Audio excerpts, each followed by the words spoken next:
കയറിയോ? നിൽക്കേ ആ ചെരുപ്പ് എടുക്കട്ടെ, അങ്ങോട്ട് കരക്കോട്ട് വെച്ചു. ആ കയറി, ഞാൻ പിടിച്ചോളാം, പേടിക്കണ്ട, ധൈര്യമായിട്ട് കയറിക്കോ, പേടിക്കണ്ട, പേടിക്കൂ. അമ്മ വാ, ഇനി ഇതാ ചവിട്ട്, അതൊക്കെ കയറിയാ മതി, അതൊക്കെ കയറിയാ മതി, ധൃതി വെക്കണ്ട. ഞാൻ പിടിച്ചിട്ടുണ്ടേ, പേടിക്കൊന്നും വേണ്ട.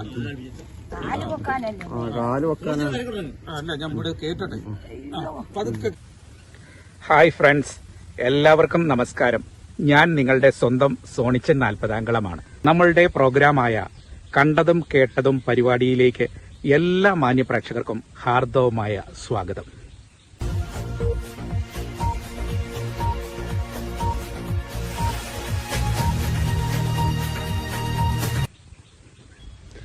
നമ്മളുടെ കേരളം സാമൂഹിക സാംസ്കാരിക സാക്ഷരത 1ാം സ്ഥാനം നേടിയ സംസ്ഥാനമാണ് അല്ലേ?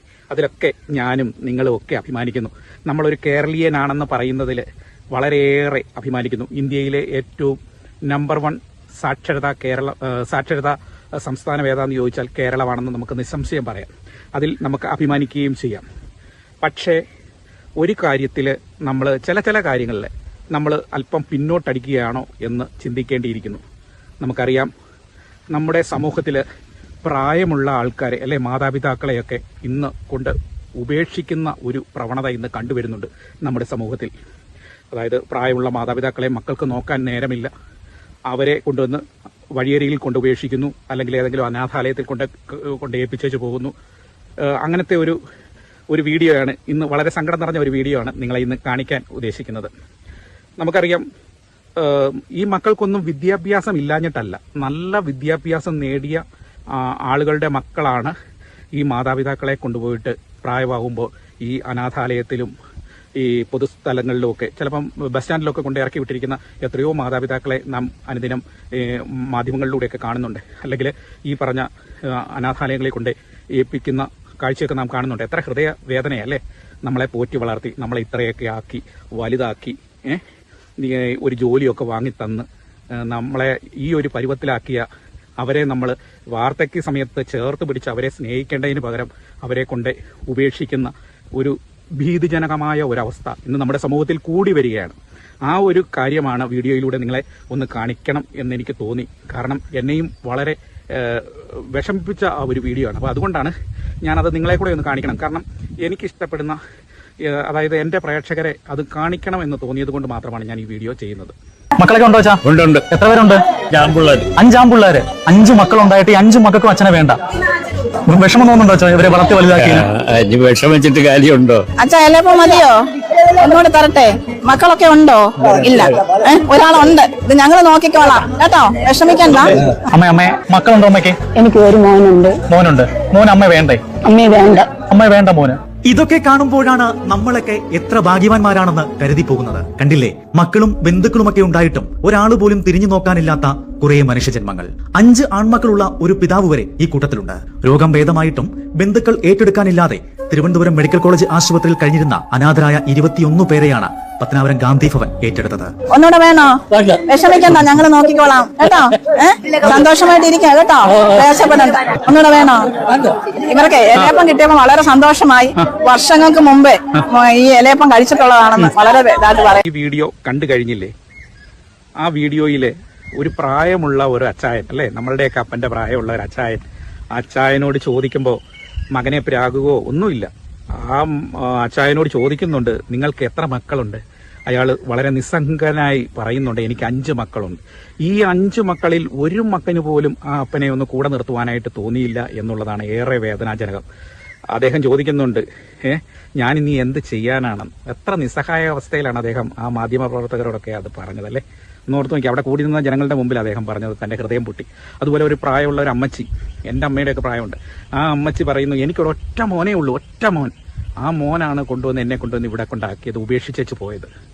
ഒന്നോർത്ത് നോക്കി, ആ അമ്മയുടെയൊക്കെ ആ ഹൃദയത്തിൽ നിന്ന് വരുന്ന ആ വേദന, ആ കണ്ണിൽ നിന്ന് കണ്ണീരൊക്കെ എന്തോരു പ്രയാസമൊക്കെ അവർ അനുഭവിക്കുന്നുണ്ടാവും അല്ലേ? ഈ പാപത്തിന് പരിഹാരം എൻ്റെ പൊന്നു സഹോദരങ്ങളെ എവിടെ കൊണ്ട കഴുകിക്കളയും? നിങ്ങളെ പഠിപ്പിച്ചു വലുതാക്കി ജോലി വാങ്ങി തന്നു കല്യാണം കഴിപ്പിച്ചു ഇത്രയൊക്കെ ആക്കി കഴിഞ്ഞ് നിങ്ങൾ അവരെ കൊണ്ടുവന്ന് ഉപേക്ഷിക്കുക എന്ന് പറയുന്നത് ഒരു വല്ലാത്ത ഒരു ഭീതിജനകം തന്നെയാണ്. ഒരു കാര്യം നിങ്ങൾ ഓർത്തു, നിങ്ങൾ ചെയ്യുന്നതിൻ്റെ ആ പ്രതിഫലം നാളെ നിങ്ങൾക്ക് തിരിച്ച് അടിക്കും.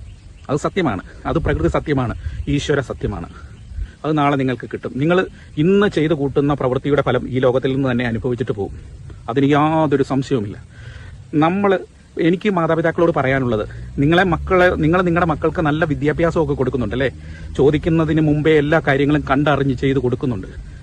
അങ്ങനെയല്ല മക്കളെ വളർത്തേണ്ടത്. അതായത് നിങ്ങളുടെ മക്കളെ നിങ്ങളുടെ ഇല്ലായ്മയും വല്ലായ്മയും ഒക്കെ അറിഞ്ഞു പഠിപ്പിക്കണം. അതായത് നമ്മളുടെ ഈ സാമ്പത്തിക ഞെരുക്കമുണ്ടെങ്കിൽ അതൊക്കെ മക്കൾ അറിയണം. അല്ലാതെ അവർ ചോദിക്കുന്നതിന് മുമ്പേ കടം മേടിച്ച് സാധനങ്ങളൊക്കെ മേടിച്ച് അവർക്ക് കൊണ്ട കൊടുക്കുകയും 3 നേരത്തിന് പകരം 5 നേരം ഭക്ഷണവും വാരി കൊടുക്കുകയും ഒക്കെ ചെയ്യുമ്പോൾ കൊടുക്കണ്ടെന്നല്ല, അതൊക്കെ ചെയ്യണം, അതൊക്കെ നിറവേറ്റണം, അതൊക്കെ. പക്ഷേ നമ്മുടെ ഇല്ലായ്മയും ഉള്ളായ്മയും ഒക്കെ മക്കളെ പറഞ്ഞു മനസ്സിലാക്കണം. പിന്നെ ഇന്ന് നമ്മുടെ സമൂഹത്തിൽ സംഭവിച്ചുകൊണ്ടിരിക്കുന്ന ഒരു കാര്യം എന്താണെന്നറിയോ? കുടുംബത്തിൽ പരസ്പരം മാതാപിതാക്കളും മക്കളും തമ്മിലുള്ള ആ ഒരു സംസാരമൊക്കെ കുറഞ്ഞു. ഇന്നെല്ലാവരും മൊബൈലിലാണ് ശ്രദ്ധിക്കുന്നത്. കുഞ്ഞു മക്കളാണെങ്കിലും ഇന്ന് കിട്ടുന്ന സമയം മൊബൈലിൽ ശ്രദ്ധിക്കും. പിന്നെ മാതാപിതാക്കൾക്കാണെങ്കിലും മക്കളോട് സ്നേഹം പങ്കിടുവാൻ നേരമില്ല. ഇതൊക്കെ വലിയ ഒരു അപകടത്തിലേക്കാണ് നാളെ ചെന്നെത്തുക. അതായത് നമ്മളുടെ മക്കളുമായിട്ട് എല്ലാ ദിവസവും ഒന്നിച്ചിരുന്ന് അല്പസമയം സംസാരിക്കുകയും കുടുംബ പ്രാർത്ഥനകൾ ചൊല്ലുകയും പരസ്പരം അങ്ങോട്ടും ഇങ്ങോട്ടും പോയി വന്ന കാര്യങ്ങളൊക്കെ ഒന്ന് ഷെയർ ചെയ്യുകയും ഒക്കെ ചെയ്യുക. അതുപോലെ ഭക്ഷണം ഒന്നിച്ചിരുന്ന് ഒരു മേശയ്ക്ക് ചുറ്റും എല്ലാവരും കഴിക്കുകയും അങ്ങനത്തെ ആ ഒരു സൗഹൃദ അന്തരീക്ഷത്തിൽ വളരുന്ന സ്നേഹവലയത്തിൽ കഴിയുന്ന ഒരു കുടുംബത്തിനും ഇങ്ങനത്തെ ഒരു ദുരനുഭവം വരില്ല. ഈയിടെ നാം കണ്ടതാണല്ലേ, ഗാന്ധിഭവനിൽ ഒരു പ്രശസ്ത സിനിമാ താരം അവിടെ ജീവിച്ചിട്ട് മരണപ്പെട്ടു. എത്ര സിനിമയിൽ നമ്മളുടെ സൂപ്പർ സ്റ്റാറുകളുടെ കൂടെ അഭിനയിച്ച് ഒരു സകല കലാവല്ലഭനായ ഒരു നടൻ പോലും ഇതുപോലെയുള്ള അനാഥാലയ മന്ദിരത്തിൽ പോയി കിടക്കേണ്ടി വന്ന അവസ്ഥ. VIP ആണല്ലേ അദ്ദേഹം പോലും ആ ഒരു അവസ്ഥ. എന്താന്ന് ചോദിച്ചാൽ നമ്മുടെ കുടുംബങ്ങളുടെ ആ ഒരു ബന്ധം, മാതാപിതാക്കളും മക്കളും തമ്മിലുള്ള ആ ഒരു അടുപ്പവും ഐക്യവും സ്നേഹവും ഒക്കെ നഷ്ടപ്പെട്ടത് കൊണ്ടാണ് ഇങ്ങനെയൊക്കെ സംഭവിക്കുന്നത്. അത് തകരാൻ പാടില്ല. നമ്മൾ എല്ലാ ദിവസവും കുറച്ച് സമയമെങ്കിലും നമ്മളുടെ ഫാമിലിയായിട്ട്, മക്കളുമായിട്ടും നമ്മളുടെ വല്യപ്പനുമായിട്ടും വല്യമ്മയായിട്ടും അതുപോലെ അപ്പനും അമ്മയും എല്ലാവരും കൂടി ചേർന്ന് നിന്ന്, സഹോദരങ്ങളും ഒക്കെ ചേർന്ന് നിന്ന് നമ്മൾ കുറച്ച് സമയം സ്പെൻഡ് ചെയ്യണം, സംസാരിക്കണം, ഹൃദയം തുറന്ന് സംസാരിക്കണം. നമ്മൾ സ്കൂളിൽ പോയിട്ട് വരുമ്പോൾ തിരിച്ചു വരുമ്പോൾ മക്കളോട് ചോദിക്കണം എന്താണ് ഇന്ന് സ്കൂളിലൊക്കെ എന്തൊക്കെ ഉണ്ടായിരുന്നു, അങ്ങനെ അവരുടെ വിശേഷങ്ങൾ അറിയണം. മാതാപിതാക്കൾ ജോലിക്ക് പോയിട്ട് വന്നിട്ട് വീട്ടിൽ വന്ന് അത് പരസ്പരം പങ്കുവയ്ക്കണം. ഞാൻ പറഞ്ഞില്ലേ, ഈ കുറച്ച് സമയം നമ്മൾ വൈകുന്നേരങ്ങളിൽ ഇങ്ങനെ കുറച്ച് സമയം, പണ്ടൊക്കെ അതൊക്കെ ഉണ്ടായിരുന്നു. അന്ന് വീടുകളിൽ ഈ പറഞ്ഞ ഐക്യവും ഒക്കെ ഉണ്ടായിരുന്നു. അത് പിന്നീട് നഷ്ടപ്പെടാൻ കാരണം ഇതാണ്. ഈ പറഞ്ഞ കമ്മ്യൂണിക്കേഷൻ ഗ്യാപ്പ് വന്നു. അതാണ് ഏറ്റവും വലിയ ഭീകരമായ ഒരവസ്ഥയിലേക്ക് പോയത്. ഇത് നമ്മൾ അറിഞ്ഞ കാര്യങ്ങളാണ്. ഇതുപോലെ ഒരുപാട് അറിഞ്ഞും അറിയാത്തതുമായ പല സംഭവങ്ങളും നമ്മുടെ നാട്ടിൽ നടക്കുന്നുണ്ട്. ഇന്ന് നമ്മളുടെ വീടുകളിൽ, നമ്മുടെ ചുറ്റുവട്ടത്ത് നമ്മളൊന്ന് കണ്ണോടിച്ചു കഴിഞ്ഞാൽ നമുക്ക് കാണാൻ സാധിക്കും. വീട്ടിലൊക്കെ അവർ കഴിയുന്നുണ്ടെങ്കിലും ഈ വീട്ടിലെ മക്കളുടെ അവഗണന പല മാതാപിതാക്കളും ഇന്ന് അനുഭവിക്കുന്നില്ലേ? ഒന്ന് ഓർത്തു നോക്കുക. നമ്മളുടെയൊക്കെ കൺമുമ്പിൽ ഇപ്പം നാം കാണുന്ന കാര്യങ്ങളാണ്. മാതാപിതാക്കൾ വീട്ടിലുണ്ട്, പക്ഷെ അവർ ഒരു മൂലയ്ക്ക് ഒതുങ്ങിക്കൂടി ഒരു അന്യ ആള് ജീവിക്കുന്ന കണക്ക്, അതായത് ഒരു ബന്ധവുമില്ലാത്ത ഒരു വ്യക്തി ജീവിക്കുന്ന കണക്ക് ജീവിക്കേണ്ടി വരുന്ന ദുര അനുഭവം. എൻ്റെ പ്രിയ സഹോദരങ്ങളെ, അങ്ങനെയൊന്നും ഉണ്ടാകാതിരിക്കട്ടെ. നമ്മളുടെ മാതാപിതാക്കളെ നമുക്ക് ഹൃദയത്തോട് ചേർത്ത് പിടിക്കാം, അവർക്ക് വേണ്ടുന്ന സഹായങ്ങൾ ചെയ്തു കൊടുക്കാം. നമ്മളുടെ മക്കൾ കാണട്ടെ, നമ്മളുടെ മാതാപിതാക്കളെ സ്നേഹിക്കുന്നത് കാണട്ടെ, അവർക്ക് മരുന്ന് വാങ്ങിക്കൊടുക്കുന്നത് കാണട്ടെ, അവരെ ശുശ്രൂഷിക്കുന്നത് കാണട്ടെ. പ്രായമുള്ളവരൊക്കെ ആണെങ്കിൽ അവർക്ക് വേണ്ടുന്ന കാര്യങ്ങൾ ചെയ്തു കൊടുക്കുന്നത് നമ്മുടെ മക്കൾ കാണട്ടെ. നമ്മളെ വളർത്തി ഇത്രയും വലുതാക്കി, ഇത്രയും ജോലിയും കാര്യങ്ങളും വിദ്യാഭ്യാസവും ഒക്കെ തന്ന് നമ്മളെ വളർത്തിയതല്ലേ. നീ ഒരു പെണ്ണ് കെട്ടിയെന്നും പറഞ്ഞ് നിന്റെ അപ്പനെയും അമ്മയും ഒരു മൂലയ്ക്കോട്ട് മാറ്റി ഒതുക്കി നിർത്തുന്ന ആ ഒരവസ്ഥ ഉണ്ടാകരുത്. നാളെ അങ്ങനെ ചെയ്താൽ നിന്റെ മക്കൾ ഇത് കണ്ടു പഠിക്കുക എന്നുള്ള കാര്യം മറക്കാതിരിക്കുക. നാളെ നിങ്ങളുടെ ജീവിതത്തിൽ ഇത് സംഭവിക്കും, അതിന് ഒരു സംശയവുമില്ല. ഭാര്യ ഭർത്താവിന് കൊടുക്കേണ്ട ആ സ്നേഹവും പരിഗണനയും വീട്ടിൽ കൊടുക്കുക തന്നെ വേണം. ഭർത്താവ് ഭാര്യയ്ക്ക് കൊടുക്കേണ്ട സ്നേഹവും പരിഗണനയും കൊടുക്കേണ്ട അവസ്ഥയിൽ കൊടുക്കുക തന്നെ വേണം. ഇത് മക്കൾ കണ്ടാണ് വളർന്ന് വരുന്നത്. ഇപ്പോൾ പലയിടത്തും കാണുന്നത് എന്താണ്? മക്കളില്ലാത്ത ആ ഒരവസ്ഥയിൽ ഒന്നോർത്ത് നോക്കിയാൽ 5 പേരുള്ള ആ അപ്പച്ചനെ കൊണ്ടുവന്നിട്ട്, മക്കളുള്ള 5 പേര് മക്കളുള്ള അപ്പച്ചനെ കൊണ്ടുവന്നിട്ട് ഉപേക്ഷിച്ചു. അതിൽ ഒരു മകന് പോലും അങ്ങനെ തോന്നിയില്ലല്ലോ എൻ്റെ അപ്പച്ചനെ എൻ്റെ കൂടെ നിർത്താമെന്ന്. എനിക്കേതായാലും വളരെ സങ്കടമുണ്ട്. ഏതായാലും നമ്മുടെയൊക്കെ കുടുംബത്തിൽ ഇങ്ങനെ ഉണ്ടാകാതിരിക്കട്ടെ. നമ്മളുടെ മാതാപിതാക്കളെ നമുക്ക് കൂടെ ചേർത്ത് നിർത്താം. എല്ലാ പരിചരണങ്ങളും അവർക്ക് ചെയ്തു കൊടുക്കാം. അവരൊക്കെ ഇനി എന്ത് നാളുണ്ട് നമ്മുടെ കൂടെ ഈ ലോകത്തിൽ. അവർക്ക് വേണ്ട സന്തോഷവും സമാധാനവും ഒക്കെ നമുക്ക് കൊടുക്കാം. അങ്ങനെ നമ്മുടെ കുടുംബം സ്വർഗമാക്കി മാറ്റാം. എല്ലാവർക്കും നന്മയുണ്ടാകട്ടെ, ഐശ്വര്യം ഉണ്ടാകട്ടെ എന്ന് പ്രാർത്ഥിച്ചുകൊണ്ട് നിർത്തുന്നു. നന്ദി, നമസ്കാരം, താങ്ക് യു. ഹായ് ഫ്രണ്ട്സ്, എല്ലാവർക്കും നമസ്കാരം. ഞാൻ നിങ്ങളുടെ സ്വന്തം സോണിച്ചൻ 40 നമ്മളുടെ പ്രോഗ്രാമായ കണ്ടതും കേട്ടതും പരിപാടിയിലേക്ക് എല്ലാ മാന്യ പ്രേക്ഷകർക്കും ഹാർദവമായ സ്വാഗതം. നമ്മളുടെ കേരളം സാമൂഹിക സാംസ്കാരിക സാക്ഷരത 1ാം സ്ഥാനം നേടിയ സംസ്ഥാനമാണ് അല്ലേ? അതിലൊക്കെ ഞാനും നിങ്ങളും ഒക്കെ അഭിമാനിക്കുന്നു. നമ്മളൊരു കേരളീയനാണെന്ന് പറയുന്നതിൽ വളരെയേറെ അഭിമാനിക്കുന്നു. ഇന്ത്യയിലെ ഏറ്റവും നമ്പർ 1 സാക്ഷരതാ സംസ്ഥാനം ഏതാണെന്ന് ചോദിച്ചാൽ കേരളമാണെന്ന് നമുക്ക് നിസ്സംശയം പറയാം. അതിൽ നമുക്ക് അഭിമാനിക്കുകയും ചെയ്യാം. പക്ഷേ ഒരു കാര്യത്തിൽ നമ്മൾ ചില കാര്യങ്ങളിൽ നമ്മൾ അല്പം പിന്നോട്ടടിക്കുകയാണോ എന്ന് ചിന്തിക്കേണ്ടിയിരിക്കുന്നു. നമുക്കറിയാം, നമ്മുടെ സമൂഹത്തിൽ പ്രായമുള്ള ആൾക്കാരെ അല്ലെ മാതാപിതാക്കളെയൊക്കെ ഇന്ന് കൊണ്ട് ഉപേക്ഷിക്കുന്ന ഒരു പ്രവണത ഇന്ന് കണ്ടുവരുന്നുണ്ട് നമ്മുടെ സമൂഹത്തിൽ. അതായത് പ്രായമുള്ള മാതാപിതാക്കളെ മക്കൾക്ക് നോക്കാൻ നേരമില്ല, അവരെ കൊണ്ടുവന്ന് വഴിയരികിൽ കൊണ്ട് ഉപേക്ഷിക്കുന്നു, അല്ലെങ്കിൽ ഏതെങ്കിലും അനാഥാലയത്തിൽ കൊണ്ട് ഏൽപ്പിച്ചേച്ച് പോകുന്നു. അങ്ങനത്തെ ഒരു വീഡിയോയാണ് ഇന്ന്, വളരെ സങ്കടം നിറഞ്ഞ ഒരു വീഡിയോ ആണ് നിങ്ങളെ ഇന്ന് കാണിക്കാൻ ഉദ്ദേശിക്കുന്നത്. നമുക്കറിയാം, ഈ മക്കൾക്കൊന്നും വിദ്യാഭ്യാസം ഇല്ലാഞ്ഞിട്ടല്ല, നല്ല വിദ്യാഭ്യാസം നേടിയ ആളുകളുടെ മക്കളാണ് ഈ മാതാപിതാക്കളെ കൊണ്ടുപോയിട്ട് പ്രായമാകുമ്പോൾ ഈ അനാഥാലയത്തിലും ഈ പൊതുസ്ഥലങ്ങളിലുമൊക്കെ, ചിലപ്പം ബസ് സ്റ്റാൻഡിലൊക്കെ കൊണ്ട് ഇറക്കി വിട്ടിരിക്കുന്ന എത്രയോ മാതാപിതാക്കളെ നാം അനുദിനം മാധ്യമങ്ങളിലൂടെയൊക്കെ കാണുന്നുണ്ട്. അല്ലെങ്കിൽ ഈ പറഞ്ഞ അനാഥാലയങ്ങളെ കൊണ്ട് ഏൽപ്പിക്കുന്ന കാഴ്ചയൊക്കെ നാം കാണുന്നുണ്ട്. എത്ര ഹൃദയ വേദനയല്ലേ? നമ്മളെ പോറ്റി വളർത്തി, നമ്മളെ ഇത്രയൊക്കെ ആക്കി വലുതാക്കി, ഒരു ജോലിയൊക്കെ വാങ്ങിത്തന്ന് നമ്മളെ ഈ ഒരു പരുവത്തിലാക്കിയ അവരെ നമ്മൾ വാർദ്ധക്യ സമയത്ത് ചേർത്ത് പിടിച്ച് അവരെ സ്നേഹിക്കേണ്ടതിന് പകരം അവരെ കൊണ്ട് ഉപേക്ഷിക്കുന്ന ഒരു ഭീതിജനകമായ ഒരവസ്ഥ ഇന്ന് നമ്മുടെ സമൂഹത്തിൽ കൂടി വരികയാണ്. ആ ഒരു കാര്യമാണ് വീഡിയോയിലൂടെ നിങ്ങളെ ഒന്ന് കാണിക്കണം എന്നെനിക്ക് തോന്നി. കാരണം എന്നെയും വളരെ വിഷമിപ്പിച്ച ആ ഒരു വീഡിയോ ആണ്. അപ്പോൾ അതുകൊണ്ടാണ് ഞാനത് നിങ്ങളെ കൂടെ ഒന്ന് കാണിക്കണം. കാരണം എനിക്കിഷ്ടപ്പെടുന്ന, അതായത് എൻ്റെ പ്രേക്ഷകരെ അത് കാണിക്കണം എന്ന് തോന്നിയത് കൊണ്ട് മാത്രമാണ് ഞാൻ ഈ വീഡിയോ ചെയ്യുന്നത്. മക്കളൊക്കെ ഉണ്ടോ വെച്ചാ? ഉണ്ട്. എത്ര പേരുണ്ട്? 5 പിള്ളേര്. 5 ആൺപിള്ളേര്. 5 മക്കളുണ്ടായിട്ട് ഈ 5 മക്കൾക്കും അച്ഛനെ വേണ്ട. വിഷമം തോന്നുന്നുണ്ടോ അച്ഛാ ഇവരെ വളർത്തി വലുതാക്കി? വിഷമിച്ചിട്ട് കാര്യമുണ്ടോ? അച്ഛാ എലയപ്പം മതിയോ? ഒന്നുകൂടെ തരട്ടെ? മക്കളൊക്കെ ഉണ്ടോ? ഇല്ല, ഒരാളുണ്ട്. ഇത് ഞങ്ങള് നോക്കിക്കോളാം കേട്ടോ, വിഷമിക്കണ്ട. അമ്മേ മക്കളുണ്ടോ അമ്മയ്ക്ക്? എനിക്ക് ഒരു മോനുണ്ട്. മോന് അമ്മ വേണ്ടേ? അമ്മ വേണ്ട മോന്.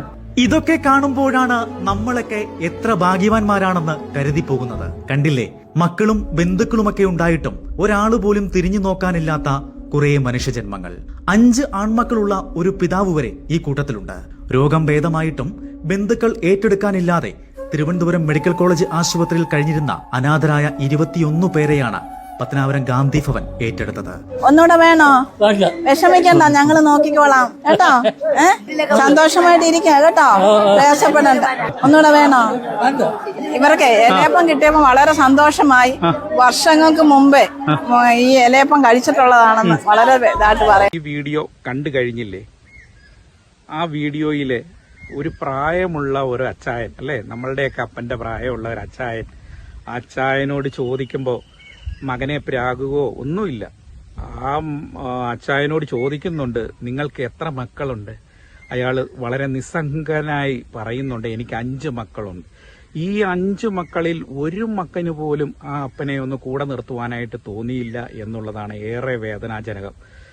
അദ്ദേഹം ചോദിക്കുന്നുണ്ട്, ഞാൻ ഇനി എന്ത് ചെയ്യാനാണ്?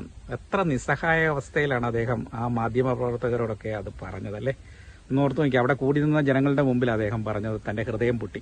അതുപോലെ ഒരു പ്രായമുള്ള ഒരു അമ്മച്ചി എൻ്റെ അമ്മയുടെയൊക്കെ പ്രായമുണ്ട്. ആ അമ്മച്ചി പറയുന്നു, എനിക്കൊരൊറ്റ മോനേ ഉള്ളൂ, ഒറ്റ മോൻ. ആ മോനാണ് എന്നെ കൊണ്ടുവന്ന് ഇവിടെ കൊണ്ടാക്കിയത്, ഉപേക്ഷിച്ചേച്ച് പോയത്. ഒന്നോർത്ത് നോക്കിയാൽ ആ അമ്മയുടെയൊക്കെ ആ ഹൃദയത്തിൽ നിന്ന് വരുന്ന ആ വേദന, ആ കണ്ണിൽ നിന്ന് കണ്ണീരൊക്കെ എന്തോരു പ്രയാസമൊക്കെ അവരനുഭവിക്കുന്നുണ്ടാവും അല്ലേ. ഈ പാപത്തിന് പരിഹാരം എൻ്റെ പൊന്നു സഹോദരങ്ങളെ എവിടെ കൊണ്ട കഴുകിക്കളയും? നിങ്ങളെ പഠിപ്പിച്ചു വലുതാക്കി ജോലി വാങ്ങി തന്നു കല്യാണം കഴിപ്പിച്ചു ഇത്രയൊക്കെ ആക്കി കഴിഞ്ഞ് നിങ്ങൾ അവരെ കൊണ്ടുവന്ന് ഉപേക്ഷിക്കുക എന്ന് പറയുന്നത് ഒരു വല്ലാത്ത ഒരു ഭീതിജനകം തന്നെയാണ്. ഒരു കാര്യം നിങ്ങൾ ഓർത്തു, നിങ്ങൾ ചെയ്യുന്നതിൻ്റെ ആ പ്രതിഫലം നാളെ നിങ്ങൾക്ക് തിരിച്ച് അടിക്കും. അത് സത്യമാണ്, അത് പ്രകൃതി സത്യമാണ്, ഈശ്വര സത്യമാണ്. അത് നാളെ നിങ്ങൾക്ക് കിട്ടും. നിങ്ങൾ ഇന്ന് ചെയ്തു കൂട്ടുന്ന പ്രവൃത്തിയുടെ ഫലം ഈ ലോകത്തിൽ നിന്ന് തന്നെ അനുഭവിച്ചിട്ട് പോകും. അതിന് യാതൊരു സംശയവുമില്ല. എനിക്ക് മാതാപിതാക്കളോട് പറയാനുള്ളത്, നിങ്ങൾ നിങ്ങളുടെ മക്കൾക്ക് നല്ല വിദ്യാഭ്യാസമൊക്കെ കൊടുക്കുന്നുണ്ടല്ലേ, ചോദിക്കുന്നതിന് മുമ്പേ എല്ലാ കാര്യങ്ങളും കണ്ടറിഞ്ഞ് ചെയ്ത് കൊടുക്കുന്നുണ്ട്. അങ്ങനെയല്ല മക്കളെ വളർത്തേണ്ടത്. അതായത് നിങ്ങളുടെ മക്കളെ നിങ്ങളുടെ ഇല്ലായ്മയും വല്ലായ്മയും ഒക്കെ അറിഞ്ഞു പഠിപ്പിക്കണം. അതായത് നമ്മളുടെ സാമ്പത്തിക ഞെരുക്കമുണ്ടെങ്കിൽ അതൊക്കെ മക്കൾ അറിയണം. അല്ലാതെ അവർ ചോദിക്കുന്നതിന് മുമ്പേ കടം മേടിച്ച് സാധനങ്ങളൊക്കെ മേടിച്ച് അവർക്ക് കൊടുക്കുകയും 3 നേരത്തിന് പകരം 5 നേരം ഭക്ഷണവും വാരി കൊടുക്കുകയും ഒക്കെ ചെയ്യുമ്പോൾ കൊടുക്കണ്ടെന്നല്ല, അതൊക്കെ ചെയ്യണം, അതൊക്കെ നിറവേറ്റണം, അതൊക്കെ. പക്ഷെ നമ്മുടെ ഇല്ലായ്മയും ഉള്ളായ്മയും ഒക്കെ മക്കളെ പറഞ്ഞു മനസ്സിലാക്കണം. പിന്നെ ഇന്ന് നമ്മുടെ സമൂഹത്തിൽ സംഭവിച്ചുകൊണ്ടിരിക്കുന്ന ഒരു കാര്യം എന്താണെന്നറിയോ? കുടുംബത്തിൽ പരസ്പരം മാതാപിതാക്കളും മക്കളും തമ്മിലുള്ള ആ ഒരു സംസാരമൊക്കെ കുറഞ്ഞു. ഇന്നെല്ലാവരും മൊബൈലിലാണ് ശ്രദ്ധിക്കുന്നത്. കുഞ്ഞു മക്കളാണേലും ഇന്ന് കിട്ടുന്ന സമയം മൊബൈലിൽ ശ്രദ്ധിക്കും. പിന്നെ മാതാപിതാക്കൾക്കാണെങ്കിലും മക്കളോട് സ്നേഹം പങ്കിടുവാൻ നേരമില്ല. ഇതൊക്കെ വലിയ ഒരു അപകടത്തിലേക്കാണ് നാളെ ചെന്നെത്തുക. അതായത് നമ്മളുടെ മക്കളുമായിട്ട് എല്ലാ ദിവസവും ഒന്നിച്ചിരുന്ന് അല്പസമയം സംസാരിക്കുകയും കുടുംബ പ്രാർത്ഥനകൾ ചൊല്ലുകയും പരസ്പരം അങ്ങോട്ടും ഇങ്ങോട്ടും പോയി വന്ന കാര്യങ്ങളൊക്കെ ഒന്ന് ഷെയർ ചെയ്യുകയും ഒക്കെ ചെയ്യുക. അതുപോലെ ഭക്ഷണം ഒന്നിച്ചിരുന്ന് ഒരു മേശയ്ക്ക് ചുറ്റും ഇരുന്ന് എല്ലാവരും കഴിക്കുകയും അങ്ങനത്തെ ആ ഒരു സൗഹൃദ അന്തരീക്ഷത്തിൽ വളരുന്ന സ്നേഹവലയത്തിൽ കഴിയുന്ന ഒരു കുടുംബത്തിനും ഇങ്ങനത്തെ ഒരു ദുരനുഭവം വരില്ല. ഈയിടെ നാം കണ്ടതാണല്ലേ, ഗാന്ധിഭവനിൽ ഒരു പ്രശസ്ത സിനിമാ താരം അവിടെ ജീവിച്ചിട്ട് മരണപ്പെട്ടു. എത്ര സിനിമയിൽ നമ്മളുടെ സൂപ്പർ സ്റ്റാറുകളുടെ കൂടെ അഭിനയിച്ച് ഒരു സകല കലാവല്ലഭനായ ഒരു നടൻ പോലും ഇതുപോലെയുള്ള അനാഥാലയ മന്ദിരത്തിൽ പോയി കിടക്കേണ്ടി വന്ന അവസ്ഥ. VIP ആണല്ലേ അദ്ദേഹം പോലും ആ ഒരു അവസ്ഥ. എന്താന്ന് ചോദിച്ചാൽ നമ്മുടെ കുടുംബങ്ങളുടെ ആ ഒരു ബന്ധം, മാതാപിതാക്കളും മക്കളും തമ്മിലുള്ള ആ ഒരു അടുപ്പവും ഐക്യവും സ്നേഹവും ഒക്കെ നഷ്ടപ്പെട്ടത് കൊണ്ടാണ് ഇങ്ങനെയൊക്കെ സംഭവിക്കുന്നത്. അത് തകരാൻ പാടില്ല. നമ്മൾ എല്ലാ ദിവസവും കുറച്ച് സമയമെങ്കിലും നമ്മളുടെ ഫാമിലിയായിട്ട്, മക്കളുമായിട്ടും നമ്മളുടെ വല്യപ്പനുമായിട്ടും വല്യമ്മയായിട്ടും അതുപോലെ അപ്പനും അമ്മയും എല്ലാവരും കൂടി ചേർന്ന് നിന്ന്, സഹോദരങ്ങളും ഒക്കെ ചേർന്ന് നിന്ന് നമ്മൾ കുറച്ച് സമയം സ്പെൻഡ് ചെയ്യണം, സംസാരിക്കണം, ഹൃദയം തുറന്ന് സംസാരിക്കണം. നമ്മൾ സ്കൂളിൽ പോയിട്ട് വരുമ്പോൾ തിരിച്ചു വരുമ്പോൾ മക്കളോട് ചോദിക്കണം, എന്താണ് ഇന്ന് സ്കൂളിലൊക്കെ എന്തൊക്കെ ഉണ്ടായിരുന്നു, അങ്ങനെ അവരുടെ വിശേഷങ്ങൾ അറിയണം. മാതാപിതാക്കൾ ജോലിക്ക് പോയിട്ട് വന്നിട്ട് വീട്ടിൽ വന്ന് അത് പരസ്പരം പങ്കുവയ്ക്കണം. ഞാൻ പറഞ്ഞില്ലേ, ഈ കുറച്ച് സമയം നമ്മൾ വൈകുന്നേരങ്ങളിൽ ഇങ്ങനെ കുറച്ച് സമയം, പണ്ടൊക്കെ അതൊക്കെ ഉണ്ടായിരുന്നു. അന്ന് വീടുകളിൽ ഈ പറഞ്ഞ ഐക്യവും ഒക്കെ ഉണ്ടായിരുന്നു. അത് പിന്നീട് നഷ്ടപ്പെടാൻ കാരണം ഇതാണ്. ഈ പറഞ്ഞ കമ്മ്യൂണിക്കേഷൻ ഗ്യാപ്പ് വന്നു. അതാണ് ഏറ്റവും വലിയ ഭീകരമായ ഒരവസ്ഥയിലേക്ക് പോയത്. ഇത് നമ്മൾ അറിഞ്ഞ കാര്യങ്ങളാണ്. ഇതുപോലെ ഒരുപാട് അറിഞ്ഞും അറിയാത്തതുമായ പല സംഭവങ്ങളും നമ്മുടെ നാട്ടിൽ നടക്കുന്നുണ്ട്. ഇന്ന് നമ്മളുടെ വീടുകളിൽ, നമ്മുടെ ചുറ്റുവട്ടത്ത് നമ്മളൊന്ന് കണ്ണോടിച്ചു കഴിഞ്ഞാൽ നമുക്ക് കാണാൻ സാധിക്കും. വീട്ടിലൊക്കെ അവർ കഴിയുന്നുണ്ടെങ്കിലും ഈ വീട്ടിലെ മക്കളുടെ അവഗണന പല മാതാപിതാക്കളും ഇന്ന് അനുഭവിക്കുന്നില്ലേ? ഒന്ന് ഓർത്തു നോക്കുക. നമ്മളുടെയൊക്കെ കൺമുമ്പിൽ ഇപ്പം നാം കാണുന്ന കാര്യങ്ങളാണ്. മാതാപിതാക്കൾ വീട്ടിലുണ്ട്, പക്ഷെ അവർ ഒരു മൂലയ്ക്ക് ഒതുങ്ങിക്കൂടി ഒരു അന്യ ആള് ജീവിക്കുന്ന കണക്ക്, അതായത് ഒരു ബന്ധവുമില്ലാത്ത ഒരു വ്യക്തി ജീവിക്കുന്ന കണക്ക് ജീവിക്കേണ്ടി വരുന്ന ദുര അനുഭവം. എൻ്റെ പ്രിയ സഹോദരങ്ങളെ, അങ്ങനെയൊന്നും ഉണ്ടാകാതിരിക്കട്ടെ. നമ്മളുടെ മാതാപിതാക്കളെ നമുക്ക് ഹൃദയത്തോട് ചേർത്ത് പിടിക്കാം. അവർക്ക് വേണ്ടുന്ന സഹായങ്ങൾ ചെയ്തു കൊടുക്കാം. നമ്മളുടെ മക്കൾ കാണട്ടെ, നമ്മളുടെ മാതാപിതാക്കളെ സ്നേഹിക്കുന്നത് കാണട്ടെ, അവർക്ക് മരുന്ന് വാങ്ങിക്കൊടുക്കുന്നത് കാണട്ടെ, അവരെ ശുശ്രൂഷിക്കുന്നത് കാണട്ടെ, പ്രായമുള്ളവരൊക്കെ ആണെങ്കിൽ അവർക്ക് വേണ്ടുന്ന കാര്യങ്ങൾ ചെയ്തു കൊടുക്കുന്നത് നമ്മുടെ മക്കൾ കാണട്ടെ. നമ്മളെ വളർത്തി ഇത്രയും വലുതാക്കി ഇത്രയും ജോലിയും കാര്യങ്ങളും വിദ്യാഭ്യാസവും ഒക്കെ തന്ന് നമ്മളെ വളർത്തിയതല്ലേ. നീ ഒരു പെണ്ണ് കെട്ടിയെന്നും പറഞ്ഞ് നിന്റെ അപ്പനെയും അമ്മയും ഒരു മൂലയ്ക്കോട്ട് മാറ്റി ഒതുക്കി നിർത്തുന്ന ആ ഒരവസ്ഥ ഉണ്ടാകരുത്. നാളെ അങ്ങനെ ചെയ്താൽ നിന്റെ മക്കൾ ഇത് കണ്ടു പഠിക്കുക എന്നുള്ള കാര്യം മറക്കാതിരിക്കുക. നാളെ നിങ്ങളുടെ ജീവിതത്തിൽ ഇത് സംഭവിക്കും, അതിന് ഒരു സംശയവുമില്ല. ഭാര്യ ഭർത്താവിന് കൊടുക്കേണ്ട ആ സ്നേഹവും പരിഗണനയും വീട്ടിൽ കൊടുക്കുക തന്നെ വേണം. ഭർത്താവ് ഭാര്യയ്ക്ക് കൊടുക്കേണ്ട സ്നേഹവും പരിഗണനയും കൊടുക്കേണ്ട അവസ്ഥയിൽ കൊടുക്കുക തന്നെ വേണം. ഇത് മക്കൾ കണ്ടാണ് വളർന്ന് വരുന്നത്. ഇപ്പോൾ പലയിടത്തും കാണുന്നത് എന്താണ്, മക്കളില്ലാത്ത ആ ഒരവസ്ഥയിൽ ഒന്നോർത്ത് നോക്കിയാൽ 5 പേരുള്ള ആ അപ്പച്ചനെ കൊണ്ടുവന്നിട്ട്, മക്കളുള്ള 5 പേര് മക്കളുള്ള അപ്പച്ചനെ കൊണ്ടുവന്നിട്ട് ഉപേക്ഷിച്ചു. അതിൽ ഒരു മകന് പോലും അങ്ങനെ തോന്നിയില്ലല്ലോ എൻ്റെ അപ്പച്ചനെ എൻ്റെ കൂടെ നിർത്താമെന്ന്. എനിക്കേതായാലും വളരെ സങ്കടമുണ്ട്. ഏതായാലും നമ്മുടെയൊക്കെ കുടുംബത്തിൽ ഇങ്ങനെ ഉണ്ടാകാതിരിക്കട്ടെ. നമ്മളുടെ മാതാപിതാക്കളെ നമുക്ക് കൂടെ ചേർത്ത് നിർത്താം. എല്ലാ പരിചരണങ്ങളും അവർക്ക് ചെയ്തു കൊടുക്കാം. അവരൊക്കെ ഇനി എന്ത് നാളുണ്ട് നമ്മുടെ കൂടെ ഈ ലോകത്തിൽ. അവർക്ക് വേണ്ട സന്തോഷവും സമാധാനവും ഒക്കെ നമുക്ക് കൊടുക്കാം. അങ്ങനെ നമ്മുടെ കുടുംബം സ്വർഗമാക്കി മാറ്റാം. എല്ലാവർക്കും നന്മയുണ്ടാകട്ടെ, ഐശ്വര്യം ഉണ്ടാകട്ടെ എന്ന് പ്രാർത്ഥിച്ചുകൊണ്ട് നിർത്തുന്നു. നന്ദി, നമസ്കാരം, താങ്ക് യു.